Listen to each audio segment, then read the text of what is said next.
মোদিকে প্রধানমন্ত্রীর চেয়ার থেকে কেউ সরাতে পারবে না। কেন জানেন? এই লোকটা সাইকোলজিক্যাল মাইন্ড গেম খেলতে জানেন এবং দীর্ঘক্ষণ ধরে খেলতে জানেন।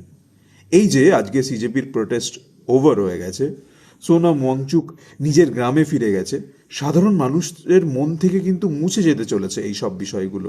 কারণ নতুন আর কোনো ট্রেন্ড এসছে, সেই ট্রেন্ড দেখতে হবে। কিন্তু মোদি কিন্তু লেগে থেকেছেন। পুরনো যেখানে তাকে কেউ একটা গালাগাল দিচ্ছে, সেই জায়গাটা তুলে এনে তাকে ক্ষমা করার একটা বিশাল ভিডিও বানিয়েছেন।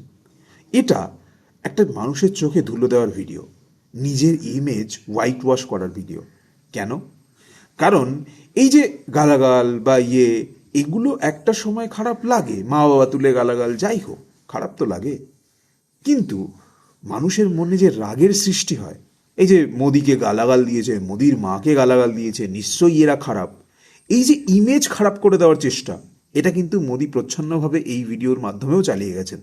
যেখানে সিজিপির প্রোটেস্ট থেমে গেছে, তারপরে বিজেপির রেটিং ডাউন হয়ে গেছে, কিন্তু মোদি সরে যাননি নিজের রাস্তা থেকে। এই স্টুডেন্টদের বদনাম করতেই হবে, by hook or by crook. তাই এখন ওই ভিকটিম কার্ডটা খেলার সময় এসে গেছে, যে ভাই আমার মাকে গালাগাল দেওয়া হয়ে গেছে।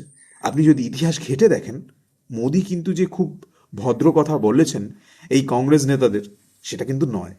মানে মোদিও কিন্তু অ্যাবিউজিভ ল্যাঙ্গুয়েজ ইউজ করেছেন। এবার কে কতটা অ্যাবিউজিভ সেখানে আমি যাচ্ছি না।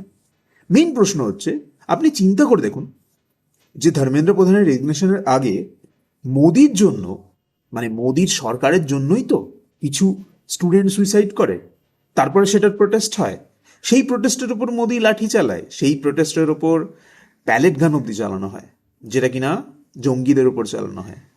তারপরে গিয়েও এখন হোয়াইট ওয়াশ করানোর জন্য বিভিন্ন রকমভাবে চেষ্টা করা হচ্ছে। একবার পুলিশ অফিসারদের ছেলে মেয়েদের বয়ান দেওয়া, একবার নিজের এরকম ভিডিও করে নেওয়া, যে ভাই আমি ক্ষমা করে দিচ্ছি, এরা বাচ্চা, বাচ্চা। আসলে আপনি ভুল করেছেন, সেটা আপনি মানুষের মন থেকে মুছে দিতে চাইছেন। এই রকম ইমেজ হোয়াইট ওয়াশিংকে আপনি কোন চোখে দেখেন জানান কমেন্টে। আর ভিডিও ভালো লাগলে অবশ্যই ফলো করে দিন।